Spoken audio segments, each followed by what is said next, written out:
Donc voilà, donc Sydney, je te présente Jacques Marcon, chef 3 étoiles Michelin. Donc Régis et Jacques Marcon à Saint-Bonnet-le-Froid. Jacques, je crois que Sydney a pas mal de questions à te poser parce qu'il découvre ce milieu de la cuisine et ce milieu de la compétition en cuisine. Et toi, tu es quand même très bien placé parce que ton papa a gagné le Bocuse d'Or en 95. En quelques années, ouais. Et que vous avez 3 étoiles Michelin depuis quasiment 15 ans. Une quinzaine d'années, ouais.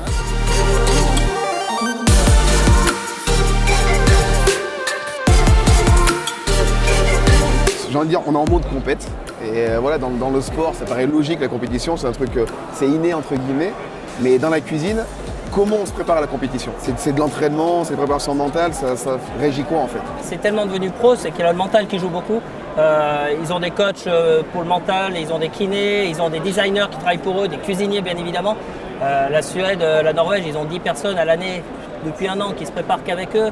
Ils ont des instituts pour travailler ça et en France on commence à mettre ça en place et c'est pour ça qu'on a du mal à monter sur le podium, c'est qu'on n'est pas assez pro justement, donc petit à petit les choses se mettent en place. Mais maintenant c'est devenu tellement pointu, tellement précis, les écarts se jouent un peu. Hein. Est-ce que comme dans le foot, il y a aussi des budgets d'équipes qui peuvent faire la différence et qui peuvent justement permettre à des équipes de devenir beaucoup plus professionnelles? Qui est le PSG de... Je dirais que le PSG cette année c'est les États-Unis. Ils arrivent avec de très gros budgets. Derrière je pense que la Norvège, la Suède, la France sont vraiment pas mal en termes de budget, donc ils seront pas loin du podium. Et je dirais que malheureusement ou heureusement, mais c'est un peu similaire au foot où on se rend compte que c'est les plus gros budgets qui ont les meilleurs joueurs et qui ont les meilleurs résultats. On voit des équipes des fois qui n'ont pas trop de budget, qui arrivent sur le podium. Si on fait un relatif à Lyon et Saint-Etienne, c'est la même chose, voilà, on revient à la même chose. Nous on a des petits budgets, on joue avec le cœur, vous avez des plus gros budgets, vous jouez avec vos moyens.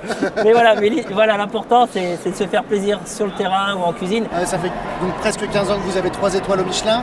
Ça aussi c'est une vraie compétition du quotidien? Moi je ne le vis pas comme une compétition.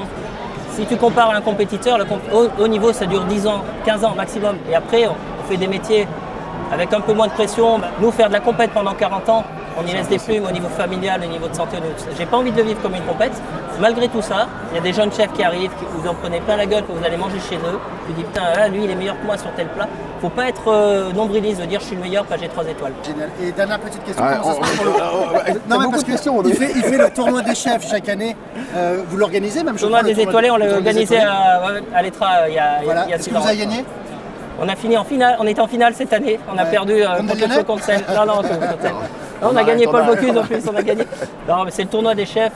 L'idée, c'est d'associer une équipe de foot d'un restaurant avec les autres chefs. Alors, on se retrouve dans une ambiance super conviviale et voilà, ça allie le sport, la cuisine, tout ça, dans les ambiances d'équipe qu'on aime bien parce que voilà, s'il y a vraiment un parallèle à faire entre le foot et nos maisons, c'est l'équipe. C'est-à-dire si à un moment donné, tu as un leader, un capitaine qui ne met pas une bonne ambiance dans l'équipe, on le voit bien dans certaines équipes actuellement, et il n'y a pas les résultats qui suivent, même avec des budgets. Donc voilà, c'est l'équipe qui est important.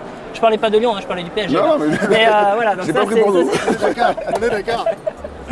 Bon, en tout cas, merci beaucoup. Merci pour plaisir l'explication. d'avoir rencontré. Et à bientôt à Saint-Bonnet. Hein. Avec grand plaisir. Ça fait que j'ai pas été encore. À bientôt. Merci beaucoup, Sydney.